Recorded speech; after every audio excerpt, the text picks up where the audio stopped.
This video is going to be a video showing you how to make some hinged animals. These are kind of cute little animals to make, made out of 3/4 inch wood, look like this. They hinge in this direction, so they got some action to them when a child plays with them. There's a set of plans for both a dachshund and an alligator available. They're both basically the same thing, just different cutting. To make these things, you're going to need a scroll saw. And it's a real good scroll saw pattern, 3/4 inch wood, easy to cut. You can make them out of pine or poplar, either one, and should be fairly easy to make. The plans, you get one page that looks like this and shows you what it's completed with some notes on it, and then you'll get a second page that is full-size plans of the 3 different pieces. Now this one you might want to, you probably just need one page. You might want to run a second one. So what you're going to do is glue these, cut these out, and then glue them on to a template. That's the easiest way to do it if you're going to make more than one of these. If you want to make just one of them, you can glue this directly on the wood using some white glue, some rubber cement, that type of thing. Lots of scroll saw books will tell you a whole different ways to attach one of these to a piece of wood. And what you're going to end up with then, these are on 1/8 inch hardboard, are pieces that look like this. You're going to have the patterns glued on them, and you'll be ready to go. Now when you take one of these and you mark it onto a piece of wood, you don't want to jam these pieces together because you got to have space in between these to be able to get this thing to move. And so what I've done is I've traced out the dog's head up here, and I've taken the middle portion of the body and I've moved it this way. Instead of butting it up directly against there, I've moved it so there's about a 1/16 of an inch right through here, there, and there. And then on the tail end of it, I've done the same thing. I've moved the tail end back a 1/16 from the middle portion so that when I cut these things out, I'm going to have a gap right here. Now, you're going to have a gap up and down through here when you do this, but you also need a gap right across here.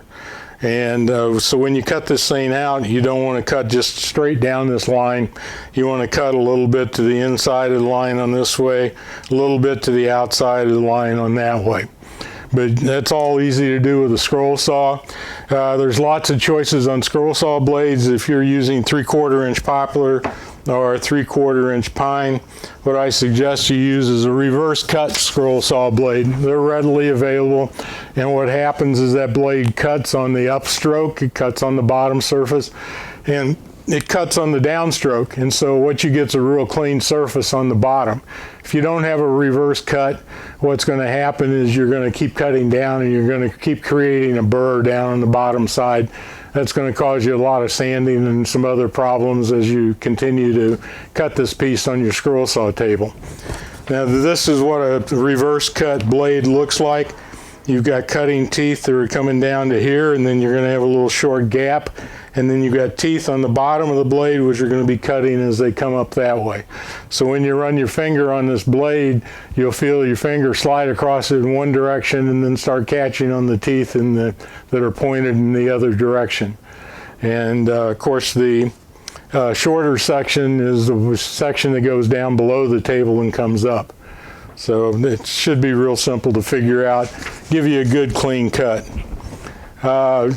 If you're looking for blades, there's lots of good blades out there. I use Pegasus blades. They're available from Woodcraft here in town. Also available on the internet, any number of places. If you get into scroll sawing, buy them by the dozen, by the gross, and get considerable discounts compared to the retail around here. So what we're going to do,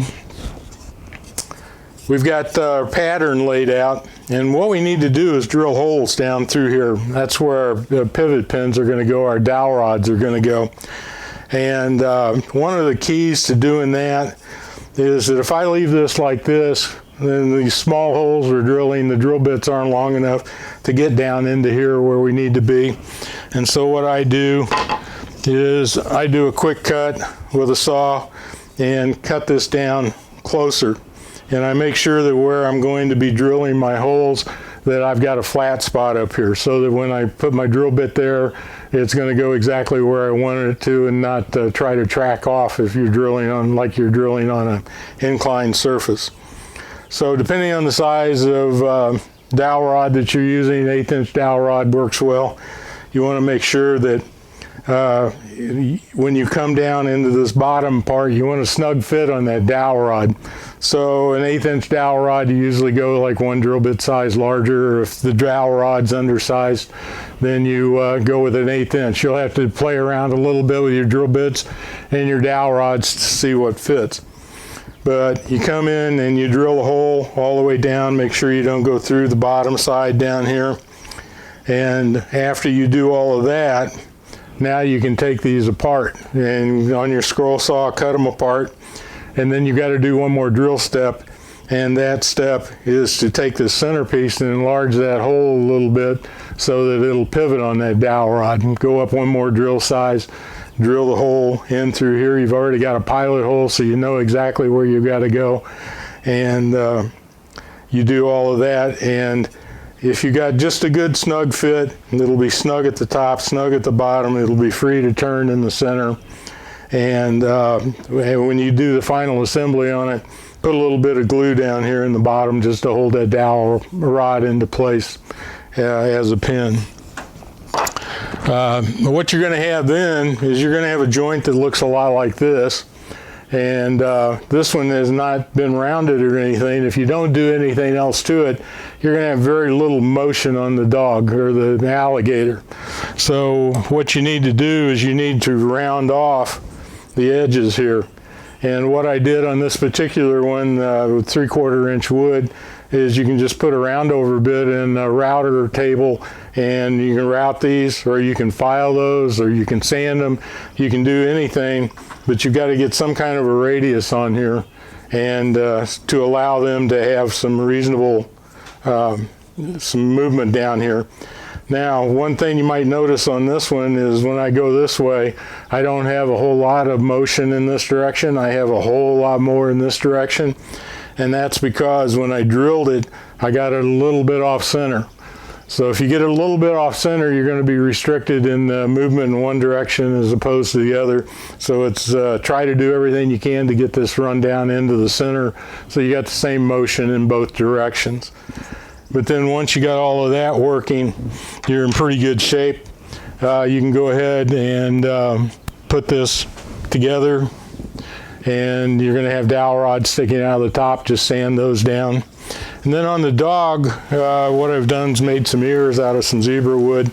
Just cut them out and glue them onto there. You can cut these out on a scroll saw, use some plain old glue on there. Took a drill bit and made a little eye on here. Adds quite a little bit to it if you just take the time to do that. Even on the alligator, makes it look better. Now the alligator is a little bit different to cut out. This is a real simple shape to cut out. The alligator is a little more tricky because of all of these. And one thing you want to do is rough out this blank before you start running your scroll saw. And when you get to all the little spots here where the rough spots are on the top of the alligator, there's a hint here. If this is the body of your alligator and you're cutting all of these little rough spots, if you try to run your scroll saw up and down and back and like that, it's tough to make this corner right here. So what would be smart is if you could just cut down this way and then cut up this way, and now you cut out a V shape right there. And it's much easier. You'll break with fewer blades. And for a beginner in particular, it's the way to go when you cut those out. You can then finish them any way you want to. A little collar painted on the dog might be nice. I haven't played around with it too much, but I figure an alligator like this, with a little bit of work, to be turned into a dinosaur with some horns on the back, or a big fin right there or something like that. That's things you do when you got time on your hands. And one thing you can do is I've got two different alligators here, one with an open mouth and one with a closed mouth. And the pattern comes with the one with the closed mouth, but when you draw it out, all you have to do is just draw in the bottom jaw right here, and then instead of drawing the top jaw in like that, just cock this thing up a little bit, open the mouth up, and it's going to be plenty strong, and it looks a little more menacing, which is going to appeal to a lot of the children out there. But simple project to get started with a scroll saw, or to keep your scroll saw busy. If you're looking, if you're new with scroll saws and you want to learn more about them, there are several different scroll saw books that are available. The basic scroll saw book that's available here has a few patterns in it, but it's mostly learning things. Some of the other books that you can buy are about half patterns and half learning. Any number of them. Just take a look at them and see which ones you might like. This one is all patterns, and many of these are available in the Guild's library, so when we get back to in-person meetings, you'll be able to borrow some of these books from the Guild's library. And if you're looking for more information, Scroll Saw Woodworking and Crafts magazine, very good magazine, published 4 times a year. It has got a lot of information in there for beginners on how to use a scroll saw. Lots of vendors in here in the ads of things that you may need with your scroll saw, and lots of good projects, anything from simple projects to more complex projects. If you are into these, you start seeing what patterns cost if you order them from some of the internet sources, and every month there's a big pull-out section in here with lots of patterns, lots of good things. And so if you're doing much scroll saw work at all, subscription to this magazine will pay for itself in the course of a year. So that's about it. I find a scroll saw to be my most used tool in the shop. It's small, doesn't occupy much space. It runs pretty quiet. If you attach a vacuum cleaner to it, it won't create very much dust, and you can do an awful lot of things with it.